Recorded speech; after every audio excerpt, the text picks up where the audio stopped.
Sébastien, salut Thibaut, on t'entend parfaitement. Parle-nous du bear market. Je vais vous parler du marché, en effet. Il y a pas mal de choses que je vais vous présenter. Et là, on est vraiment dans un truc un petit peu incertitude, quoi. Vous avez les deux écoles, ceux qui vous disent c'est 100% bull, ceux qui vous disent c'est 100% bear. Comme à chaque fois, je pense que la vérité, elle est un petit peu entre les deux.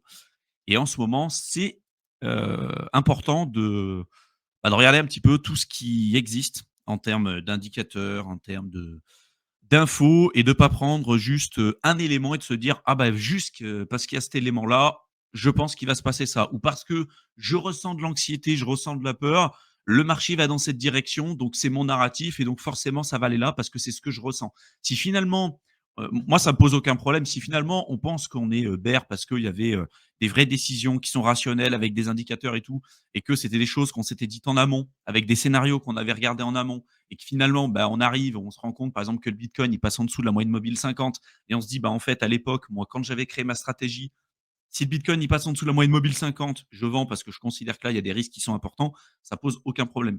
Mais il y a beaucoup de personnes que je vois aussi sur les réseaux, qui étaient boules, genre il y a quelques semaines en arrière, et qui là le sont absolument plus, et pas forcément pour ces raisons-là. Il y en a beaucoup, c'est parce qu'ils ressentent une émotion qui peut être négative, de l'anxiété, de la peur, etc., et qui voient que le marché va pas dans le sens qu'ils pouvaient espérer au départ. Et là, bah, ils se disent, OK, je ressens de la peur, je ressens de l'anxiété, donc je pense que ça va baisser, donc je vais vendre. Si on réagit à nos émotions et qu'on modifie notre stratégie d'investissement par rapport aux émotions qu'on ressent, dans 100% des cas, on fait des conneries. Voilà, je le dis directement, 100% on fait des conneries parce qu'on n'est pas dans de l'anticipation, on est dans de la réaction vis-à-vis du marché.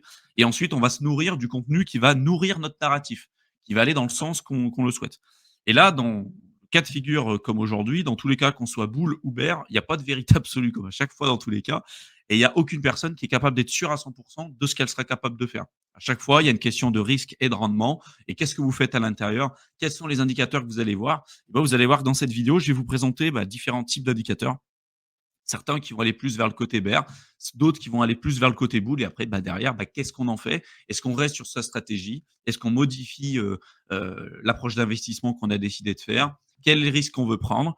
Voilà, c'est super important de prendre ça et de pas prendre pour argent comptant ce qu'on va ressentir au fond de nous. Parce que regardez peut-être la manière dont vous avez réagi quand on était en mars 2024 et que le prix avait augmenté. Est-ce que là, vous étiez beaucoup plus dans le truc en vous disant je vais acheter parce que là, je ressens un FOMO et donc je vais acheter. Et comment ça s'est révélé après par la suite être plutôt une bonne ou une mauvaise décision? En général, c'est plutôt une mauvaise décision parce que après, ça corrige fortement. Et pareil, tous ceux qui ont acheté sur la fin d'année 2024, comme tout le monde vous disait, ça va monter plus haut, ça va monter plus haut, bah, tout le monde s'est rué sur le truc parce qu'il y avait plein de narratifs en disant il y a Trump qui va passer au pouvoir, il va mettre du Bitcoin en réserve stratégique, tout un tas de news en fait qui étaient déjà pricées, mais sur lesquelles on pouvait avoir aussi des déceptions. Et finalement, c'est ce qu'on a eu, pas mal de déceptions. Et au final, il y en a beaucoup qui ont acheté le top, en fait, tout simplement. Donc en fait, quand on ressent des émotions, c'est pas mauvais en soi, mais il faut juste faire la distinction et de se dire: «OK, donc là, il y a une émotion qui est négative. A priori, si je ressens quelque chose qui est négatif, c'est qu'il y a des millions de personnes dans le monde qui ressentent ce truc-là et a priori, quand il y a des émotions qui sont ultra négatives, on peut aussi, historiquement parlant, être soit proche d'un bottom, soit être lors d'un bottom. D'ailleurs pour ça que quand on est proche d'un bottom, et qu'on, a des mauvaises news et cetera, la plupart des gens, en fait, n'achètent pas, alors que ça serait le super moment pour pouvoir acheter. Et quand on est à l'ATH, qu'il y a des grosses bougies vertes, là, il y a tout le monde qui veut acheter, alors qu'en fait, c'est pas du tout le meilleur moment pour pouvoir le faire, quoi. C'est vraiment propre à l'investissement, ce truc-là. Quand on quand vous allez acheter, je sais pas, vous voulez acheter, une chaise, votre chaise, au départ, elle a un prix, à 100 balles. Si demain elle passe à 400 balles, vous allez avoir moins envie de l'acheter, quoi. Si elle passe à 50, a priori, vous pouvez vous dire: «Tiens, c'est des réductions et tout, je vais avoir envie de l'acheter». Dans l'investissement, c'est l'inverse. C'est-à-dire qu'on va avoir beaucoup plus envie d'acheter quelque chose qui monte et pas du tout envie d'acheter quelque chose qui va baisser, quoi. Alors que pour autant, si le prix baisse pour un actif qui a une vraie valeur, une vraie plus-value, quelque chose sur le long terme qui est là pour rester, on est amené à l'acheter pour moins cher, donc c'est plus de rendement pour nous et potentiellement moins de risques.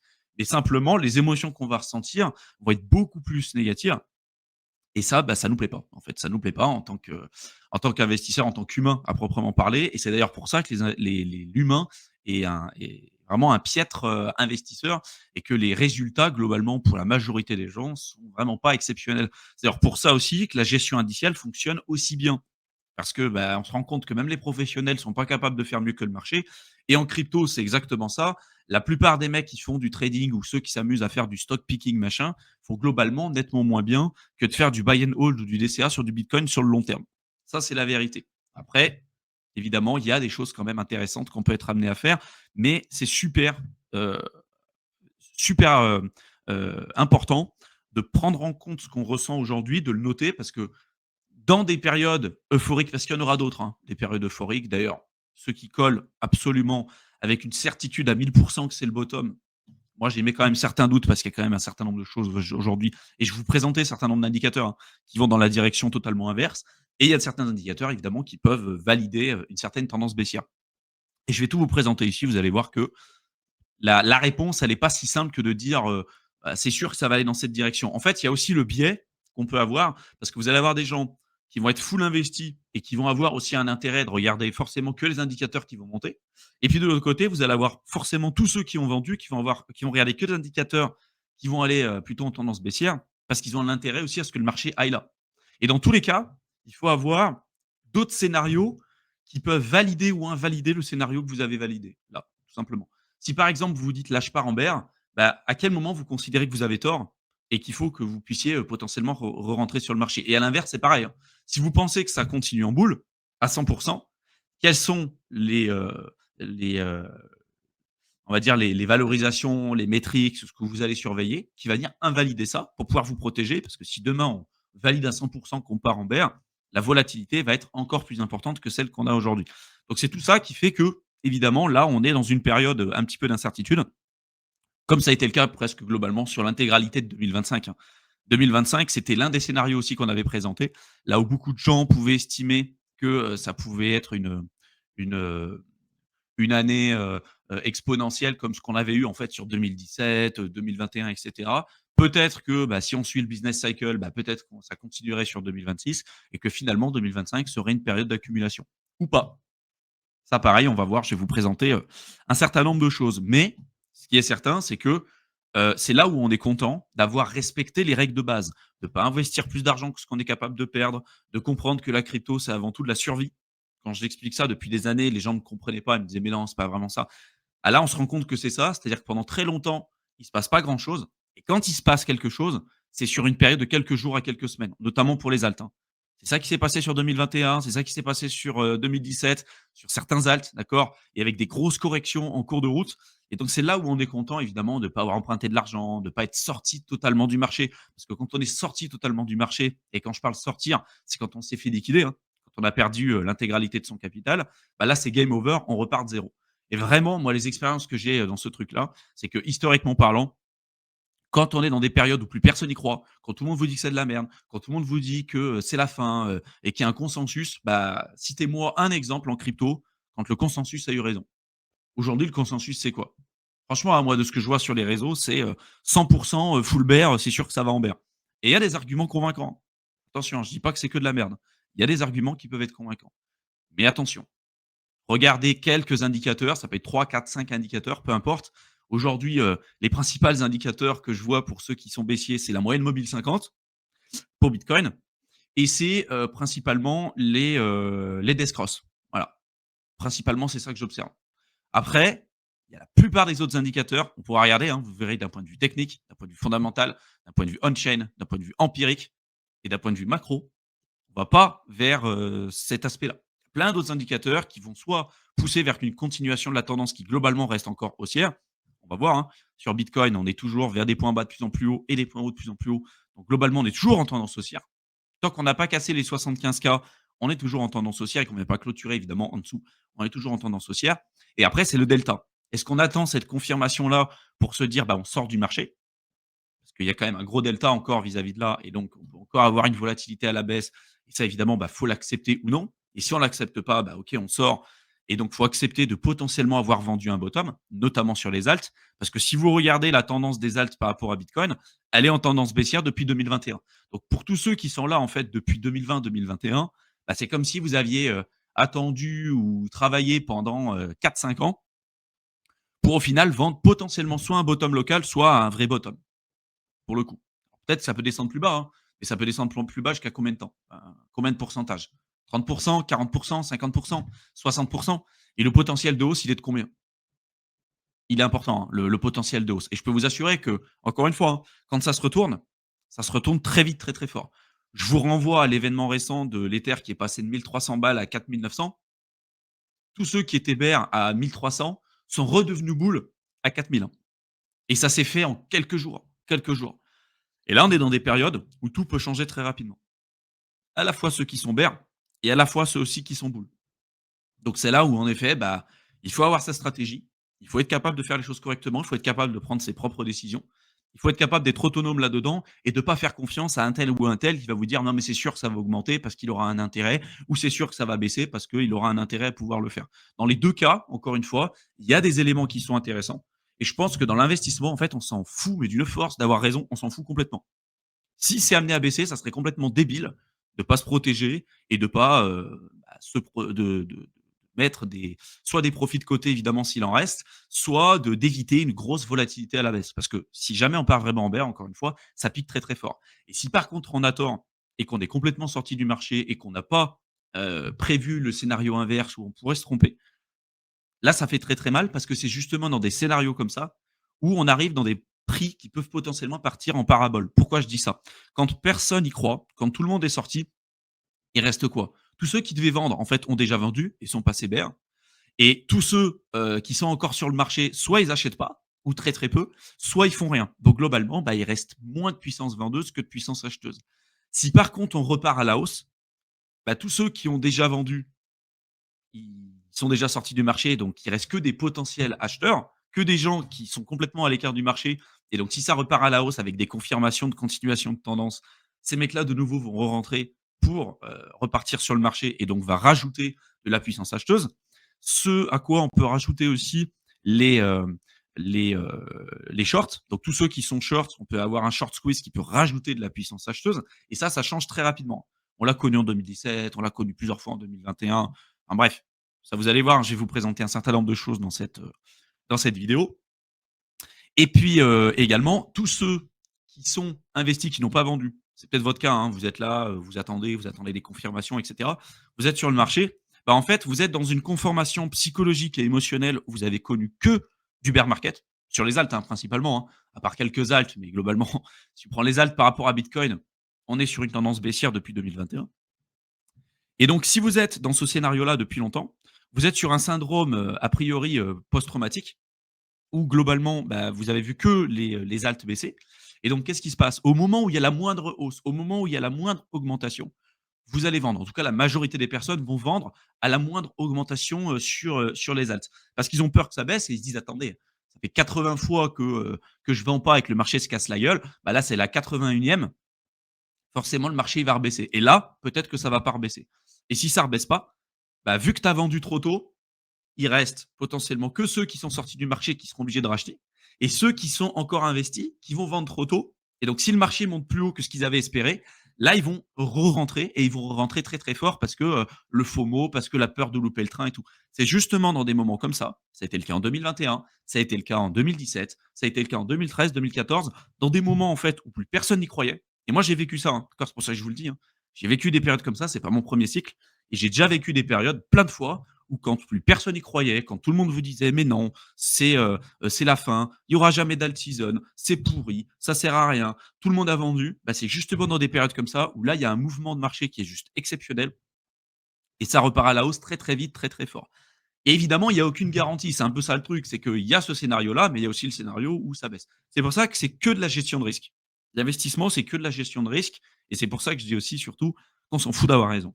On s'en fout d'avoir raison, on est tous là pour faire du pognon, on est là pour se protéger et de, s'attacher à un idéal de se dire: «Moi, j'ai un intérêt à ce que ça monte» ou «Moi, j'ai un intérêt parce que ça baisse parce que j'ai vendu ou parce que j'ai fait tel truc». Le marché, il va pas, récompenser, la majorité des participants et c'est d'ailleurs pour ça que les trois quarts des personnes qui investissent en crypto ou qui investissent de manière générale restent sur le carreau.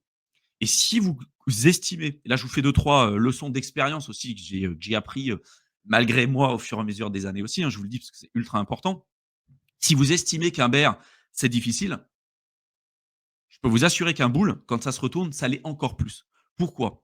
Parce qu'un bear, En fait, a priori, quand vous êtes sur des alts qui se cassent la gueule, des gens qui capitulent et cetera, vous savez globalement que vous achetez à peu près bas. Vous achetez pas potentiellement un bottom. C'est très difficile d'acheter un bottom. Mais vous savez d'un point de vue sentiment de marché, d'un point de vue technique, d'un point de vue fondamental, d'un point de vue on-chain, que vous achetez sur des périodes où la plupart des gens ne sont pas là, se désintéressent et s'en foutent totalement. Donc vous savez que vous achetez bas, donc vos ratios risque-rendement, il est quand même plutôt en votre faveur. En bull run, c'est extrêmement dur parce que en bull run, vous achetez quelque chose, vous dites allez, j'ai acheté là, je revends sur un x20. C'est super un x20. Tu prends Shiba Inu, il a fait en un an et demi un fois 1 million entre le bottom et le plus haut. C'est-à-dire que même si tu achètes le truc, tu fais un x100, bah, c'est limite un bottom sur la charte du Shiba Inu. En fait. C'est un exemple évidemment parmi tant d'autres. Il y a plein d'exemples que je pourrais donner, mais tu prends Cardano sur le cycle de 2018-2021, il est passé de 1 centime à 4 dollars. Tu prends le BNB, il est passé de quelques euros à 7-8 euros à plus de 600 euros. Enfin bref, les performances étaient quand même assez folles. L'Ether, il est passé de 70 balles à presque 5000. Le Bitcoin de 2500 à 69 000. Donc c'est ça en fait qui se passe. Et donc, si on a connu que des périodes de bear comme ce qu'on a connu là, en fait, les gens sont épuisés. Les gens n'en peuvent plus. Et on peut comprendre pourquoi. Parce que on leur a dit historiquement parlant, il s'est passé tel truc, on s'attendait à avoir une alt season sur la fin d'année et tout. Et je pense qu'il faut toujours remettre à jour ce qu'on voit. Peut-être que le cycle de 4 ans c'est terminé, peut-être qu'on est resté sur ça et qu'on a topé sur octobre. Moi, pour l'instant, je passe plutôt en faveur d'une continuation de tendance parce que pour l'instant, il n'y a pas toutes les confirmations, en tout cas, je souhaite dans mon approche et dans ma stratégie pour un arrêt pur et dur du bull run. Ça, c'est ma vision. Et que justement, là, on est dans une période un petit peu charnière où tout peut changer rapidement. Tout peut changer rapidement parce que tous ceux qui ont vendu, euh, la seule chose qui les reste, c'est une confirmation inverse. Et là, ce qui leur reste, c'est juste d'acheter. Si finalement le marché se retourne. Pareil pour ceux qui sont encore investis, qui font rien parce qu'ils peuvent être dans une désillusion la plus totale et ils se disent moi je vends pas, je vends pas, je vends pas, et parce qu'ils n'ont pas de vraie stratégie derrière non plus. Et que si demain ça augmente un peu, peut-être qu'ils vont vendre, mais en fait au tout début d'une augmentation. Et derrière, la seule chose qui leur reste une fois qu'ils ont vendu, c'est encore de racheter. Si on rajoute à ça le short squeeze et tout ce qui se passe, ça peut aller très très vite, très très fort et se retourner extrêmement vite, extrêmement fort. Et c'est là où, justement, il y a beaucoup de gens qui, peuvent comprendre théoriquement que la crypto nous teste. Ça, je l'ai toujours dit, hein. Que vous ayez acheté bas, que vous ayez acheté haut, que vous ayez fait n'importe quoi, vous ayez des bons projets, des mauvais projets, le marché va vous tester. Il va vous tester. Et comment il va vous tester? Il va tester votre conviction, il va tester avec la volatilité, il va tester votre, psychologie, votre, émotion. Et c'est pour ça que je disais la dernière fois dans l'accompagnement que ceux qui sont en crypto globalement, ils sont un peu, frappadingues. On est tous un peu frappadingues pour être en crypto, hein. Faut avoir, pour moi, faut avoir quand même un sacré pet au casque, hein, parce que pour vivre ce qu'on vit là, l'écrasante majorité des gens, 99 des gens sont pas capables de maintenir quelque chose comme ça. C'est pas possible, c'est pas entendable. Si tu parles à quelqu'un qui fait de l'investissement long terme sur des ETF, de ce qui se passe en crypto et rien que de ce qu'on a connu sur 2024-2025, avec le président des États-Unis qui lance son même coin, avec, Javier Milei qui pareil lance sa saloperie. Enfin bref, le nombre de trucs qu'on a vus sur 2024-2025 en 2 ans, mais il faut une éternité pour le voir dans les autres, sur les autres écosystèmes. Donc pour moi, faut déjà, pour être en crypto, faut déjà pas être sain d'esprit à 100%, ou faut être à un moment donné, si c'est pas le cas aujourd'hui, il faut être décédé de l'intérieur. Ça, je le dis aussi, hein, parce que personne vous le dira. Il faut être décédé de l'intérieur. À la fin, vous n'allez plus rien ressentir parce que vous avez déjà vécu tous ces trucs.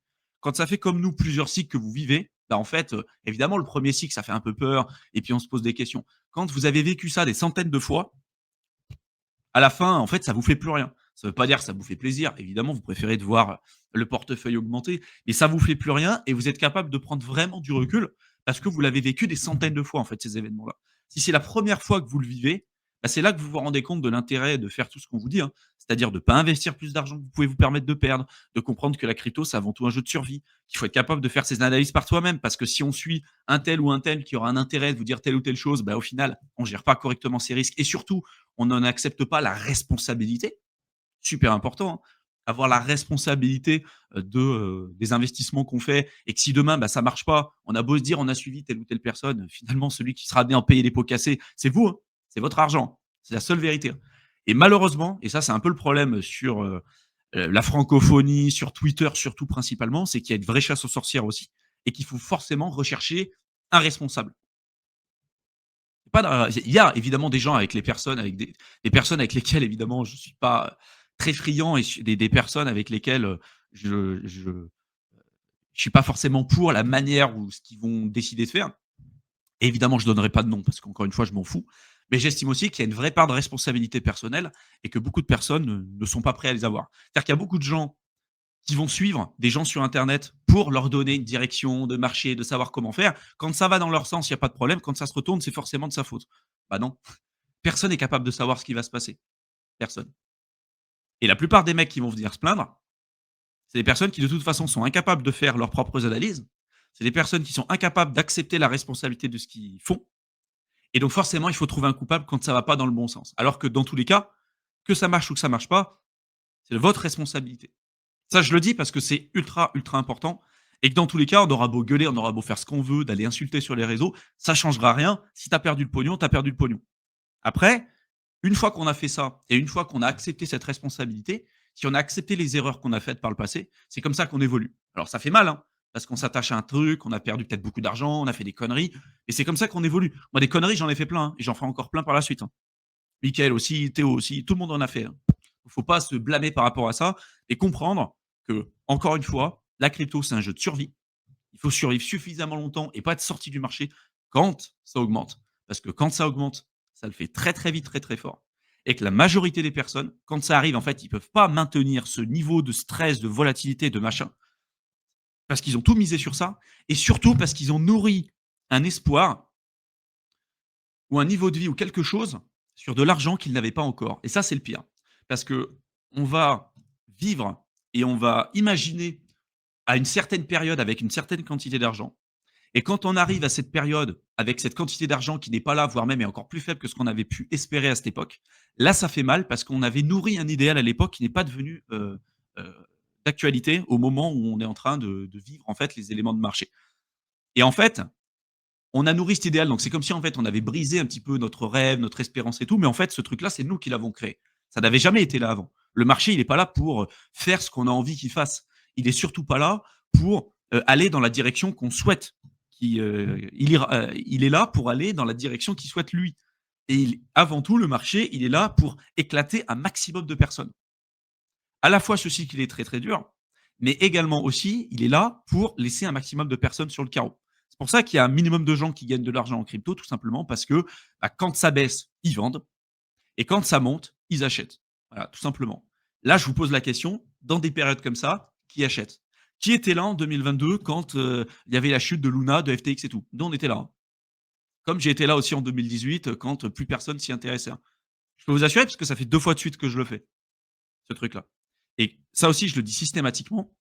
Si vous avez l'air d'un abruti ou de dernier des cons à acheter ou à faire quelque chose, alors que vous sentez au fond de vous que c'est pas ça qu'il faut faire, par exemple là, vous dites le marché est pourri, plus personne veut acheter, mais en fait vous achetez, vous allez avoir l'impression d'être le dernier des cons. Et moi, franchement, par expérience, à chaque fois que j'ai fait ça, ça s'est révélé être des superbes opportunités. Peut-être pas tout de suite, et sur le long terme, ça s'est révélé être des superbes opportunités. Par contre, à chaque fois que j'ai réagi en adéquation avec ce que je ressentais, c'est-à-dire ça monte, j'achète, ça baisse, je vends, à chaque fois, je me suis fait éclater. À chaque fois. Donc après, d'un point de vue statistique, chacun fera ce qu'il veut, hein. Mais si la stratégie, c'est de dire je me sens mal, je ressens de l'anxiété, je ressens de la peur, donc je vends, c'est un problème. Pour moi, c'est un problème. Si par contre on se dit là, en effet, il y a des éléments qui me font dire que ça baisse, et donc le scénario que j'avais en amont, pas maintenant vis-à-vis de la réaction, mais en amont, c'est ça, ça, ça, ça, ça répond à ces critères, donc je vends parce que c'était ça ma stratégie, il n'y a aucun problème, et là, il faut le faire, il n'y a aucun souci. Et quels sont les scénarios aussi pour l'invalider? Et pareil pour ceux qui sont boules, hein. Si là, par contre, vous êtes boule à 100% et que vous vous dites en fait, tout ce qui est bear, je le mets de côté, je le vois pas, c'est une connerie aussi. Et pour moi, c'est comme ça qu'on investit, hein, dans tous les cas, hein. C'est voilà. Je voulais faire un petit peu cet aparté au début, c'est ultra important, avant de vous montrer un certain nombre d'indicateurs, parce que justement, ce que vous vivez là aussi, c'est ça qui va vous forger. C'est ça qui va vous forger. C'est ça, les personnes, je le sais, hein, par expérience, ceux qui sont là encore dans des périodes comme ça, qui se posent des questions, qui analysent, qui acceptent la volatilité, qui acceptent tout ça, en général, et ça j'en ai connu, la plupart des mecs qui ont gagné le plus d'argent en crypto sont ceux qui ont subi le plus de volatilité. Le plus. Et la volatilité, je la parle à la baisse, mais aussi à la hausse, hein. Ceux qui ont subi les plus forts drawdowns sont ceux qui ont gagné le plus d'argent. C'est obligatoire. Et c'est pour ça que la plupart des mecs qui te disent: «Ah moi, si j'avais su, j'aurais pu investir sur le bitcoin en 2010-2011». La plupart de ces mecs-là auraient vendu parce que tu aurais acheté du bitcoin à 1 balle. À 10 balles, tu fais un fois 10, tu aurais déjà vendu. Il y a combien de mecs de 2011 ou de 2010 qui ont encore l'intégralité de leur bitcoin? Même ceux qui, a priori, avaient des connaissances, des machins et tout, soit ils les ont perdus, soit ils en ont revendu, ils ont perdu 90-95 de leur bitcoin. Alors ils en ont toujours pas mal, mais ils en ont perdu la grosse majorité parce qu'ils ont essayé de trader, ils ont essayé de faire des trucs et ils en ont perdu, ils ont voilà. C'est ça la réalité. Et donc cette volatilité, c'est tellement important en crypto. C'est d'ailleurs pour ça qu'il y a tellement des aussi grosses performances et c'est ça qui fait, que, beaucoup de personnes aussi restent sur le carreau. Alors, c'est malheureux pour certains, mais c'est une opportunité également pour d'autres. Parce que si tu arrives à survivre dans des périodes comme ça, et je parle bien de survivre, je parle pas de faire de performance, hein. Chercher ou aller chasser les bougies vertes dans des périodes comme ça, tu vas juste te faire éclater. Parce que quand le marché fonctionne pas, bah, en fait, tu vas chasser bougie verte sur bougie verte sur bougie verte, aller chasser les mêmes coins, les machins, et là, tu vas perdre l'intégralité de ton capital. Si par contre, tu survis dans des périodes comme ça, et tu profites de périodes comme ça pour accumuler, pour suivre, pour apprendre, pour te sortir un petit peu l'esprit de ce qui se passe en ce moment, donc aller aussi sortir, faire du sport et tout, c'est ça qui va te faire survivre. C'est pas que de rester tous les jours devant l'écran. Et c'est ça qui va distinguer les gens qui vont se faire éclater et ceux qui vont rester, en l'occurrence, hein. Ça, c'est ultra, ultra important. Alors, je vais reprendre deux trois questions. Je vais prendre deux trois questions et après, je vais vous partager mon écran. J'ai l'air de rien, ils ont tué la volatilité du marché crypto. Ouais, ça aussi. Comme dit Jordan, les phases paraboliques qu'on avait sur la fin d'année, notamment sur Bitcoin, etc., avec l'arrivée des institutionnels, en fait, ils ont aussi fait en sorte de lisser la volatilité. C'est ça qu'en fait, qui fait pas mal peur, c'est que la volatilité sur Bitcoin, elle reste globalement assez faible par rapport à ce qu'on avait connu. Et pour l'instant, la phase euphorique, bah, elle n'a pas encore eu lieu. Alors que historiquement parlant, on était normalement censé l'avoir. Et ça, bah, si on regarde des charts historiques avec vraiment des grosses paraboles, des gros bear market et tout, là, pour le cas du Bitcoin, on a vraiment une montée lente et progressive avec les short term holders qui vendent beaucoup et les long term holders qui achètent pour la majorité d'entre eux. Il a des baleines aussi qui achètent énormément. Je vais vous montrer, hein, tout ça, je vais vous le montrer on-chain, vous allez voir, hein. Pas sentiment, pas d'amour, rien retour. Exactement. Perso, je suis en train d'adapter ma stratégie, même si toujours en bénéf malgré la chute, je suis toujours exposé aux alts. La gestion du mindset, c'est important, mais plus facile à dire qu'à faire. Heureusement, vous êtes là, les gars. C'est pour ça que c'est dur. C'est pour ça que c'est dur.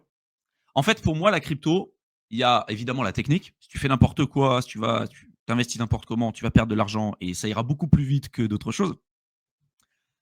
Le plus difficile, c'est justement cette gestion des émotions. C'est ça.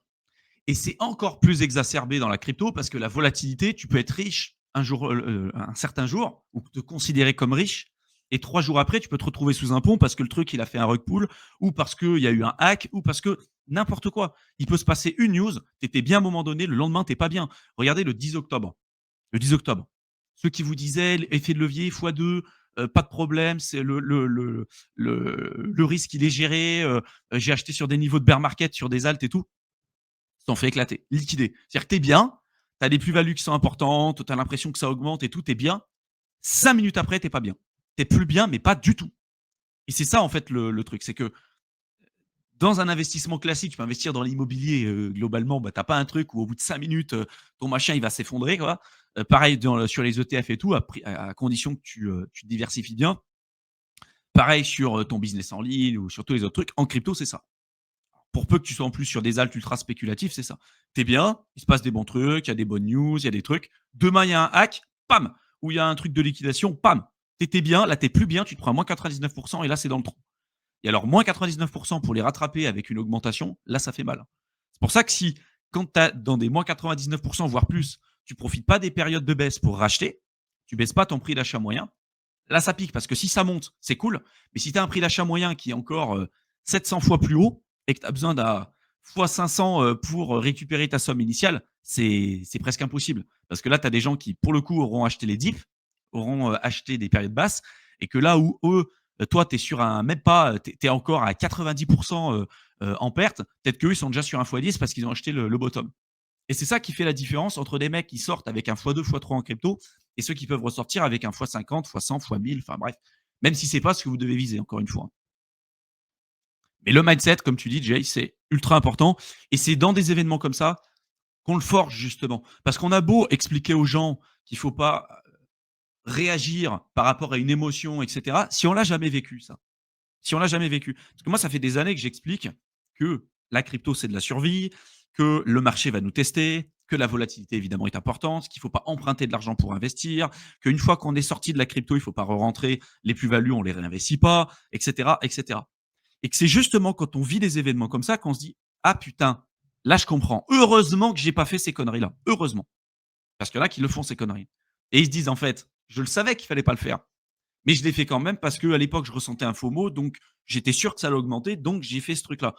Et c'est quand ça se retourne et quand le marché va pas du tout dans la direction qu'on veut, qu'on se dit: «Putain, je suis quand même content d'avoir respecté mon plan quand même». Tu peut-être pas fait un banger, tu peut-être pas fait un truc à 100, mais tu es encore là aujourd'hui et par rapport à beaucoup de gens, bah, ça déjà, c'est une prouesse, hein. Être encore là dans des périodes comme ça, c'est extrêmement dur, hein. Je le dis, hein, parce que c'est du vécu, hein. Donc c'est pour ça que je dis que quand on est dans des périodes comme ça, je pense qu'il reste un peu que les frappadingues. Vraiment, hein. Faites-vous un petit peu un recul et dites-vous, est-ce que quelqu'un, une personne lambda, aurait été prêt à accepter ce que vous avez vécu depuis des années? Non, absolument pas. Franchement, hein, nous, ce qu'on a vécu en crypto depuis des années maintenant, il s'est passé tellement de trucs. On a connu le Covid, on a connu les cracks de FTX, Luna, Celsius, on a été là quand il y avait eu la montée des ICO avec, la partie Ether, tous ces trucs-là, avec, le lancement du tout début des NFT avec CryptoKitties aussi sur début 2017. Après l'Ether qui passe de 1 400 balles, qui passait quand même du lancement de l'ICO, je crois que c'était 30 centimes pour l'Ether. 30 centimes, il monte à 1 400. Ensuite, il est descendu de 1 400 balles à 70 balles pour remonter à 4 900. Et on vous parle de l'Ether, là. Pour ensuite redescendre de 4 900 à 800. Et là, il en est aujourd'hui à 3 000 balles à peu près. C'est ça la volatilité. Et évidemment, avec le recul, on se dit: «Ah bah ouais, si j'avais su, j'aurais acheté dans tel machin». Mais pour subir cette volatilité à cette période, faut le faire, hein.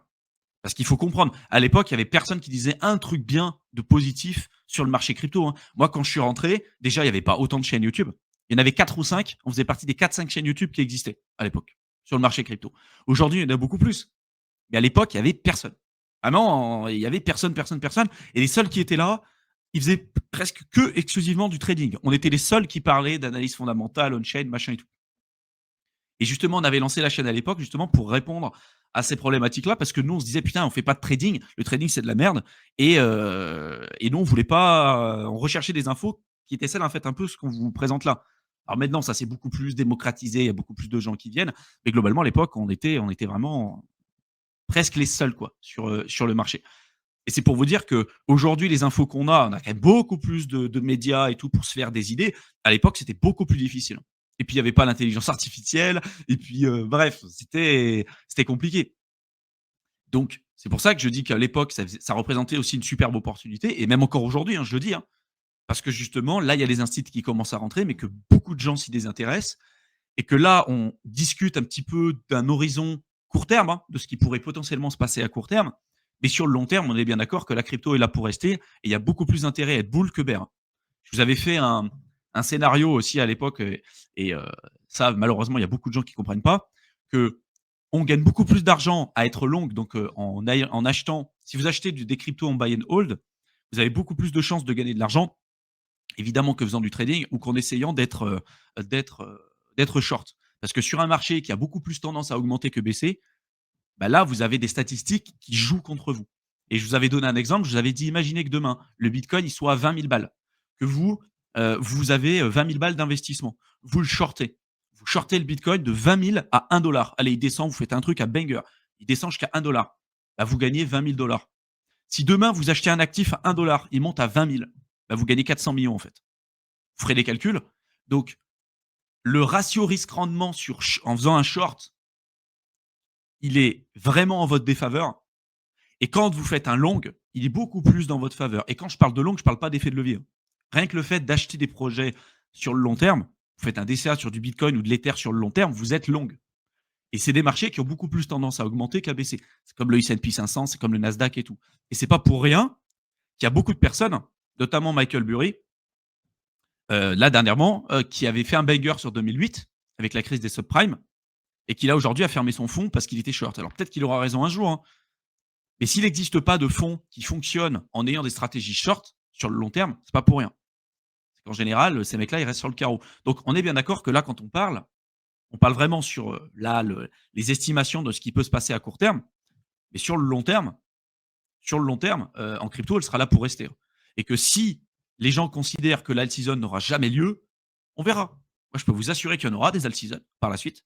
Que c'est pas parce que les mecs sont fait rincer avant qu'ils voudront pas revenir. De toute l'histoire de l'humanité, à chaque fois, les mecs sont revenus, hein.